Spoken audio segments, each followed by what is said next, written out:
Here's how I beat the main quest boss in Ashes of the Damned. So this boss, as we all know, is relentlessly brutal and arguably one of the hardest zombie bosses to date. Now I do think there's a lot of Black Ops 7 content locked that is making this much harder for us than it actually should be and why it feels so difficult. With that being said, there is a couple of tips to help with this boss. So first, a couple of augments that I highly recommend. You'd go ahead and get Jug up to 100% research, that way you can use Iron Core. This one works so that when you break all your plates, you'll actually have some extra HP to replace those missing plates, as plates are really hard to come by in the boss, especially late game. The next augment I would recommend is durable plates for your minor augment, so that way they're just a little more durable and take more hits. Now if you can get to that second minor augment, I really think the new Shake It Off augment is really nice, as this will help to mitigate and lower the damage randomly hitting you, so that helps you stay alive just a little longer. The other one I highly recommend is we go ahead and alter Quick Revive a bit, and this one is an absolute must. So we're going to go ahead and use Equivalent Exchange, and make sure you get either an upgraded pistol or a Pack-a-Punch ray gun of some kind,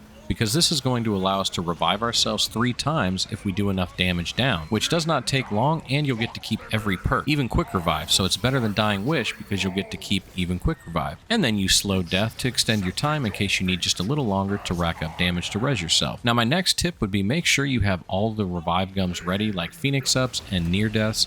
But before using any of these, make sure that you guys deplete all of your equal exchanges. That way you guys have used all those, and then you can use those perk savers if needed for a little longer before using those self-revives. Another step that's pretty obvious, but stay in the truck at all times. Don't get out no matter what. Just trust the driver and do not scatter and go down. If you guys get out and start scattering, that is where the boss is lost in the chaos. If the truck breaks down, just use an Ether Shroud, or even better, throw a Kazi or a Monkey Bomb, repair it, and get back in as soon as possible. If you see missiles homing in on the red circles on the ground, stop repairing, dodge it, and come back and try again, as it will knock you all immediately. If you fall out of the truck, use the teleporter to get back in. Don't make the driver pick you up. It's just going to get everyone killed, including yourself again, as well as the truck. So if someone goes down but is out of reses as well, and you have no gums, unless you have a ton of shrouds or decoys, it may be best to just choose finishing the fight over resing them, since most of it is based off the truck. It's better to just lock it in and start running around in that chaos. That's when it all gets lost.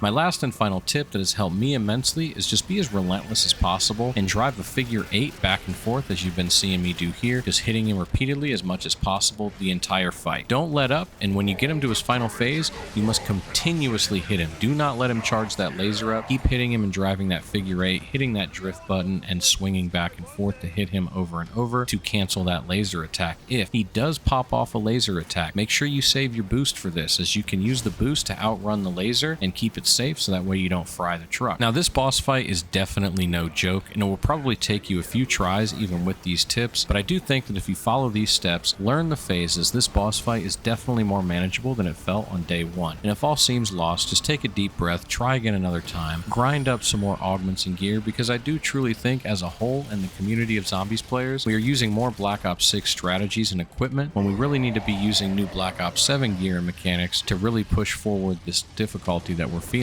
So that is all, and I hope this video helps you guys to beat the final boss in Ashes of the Damned, and happy looting, goblins. See you in the next Black Ops 7 video.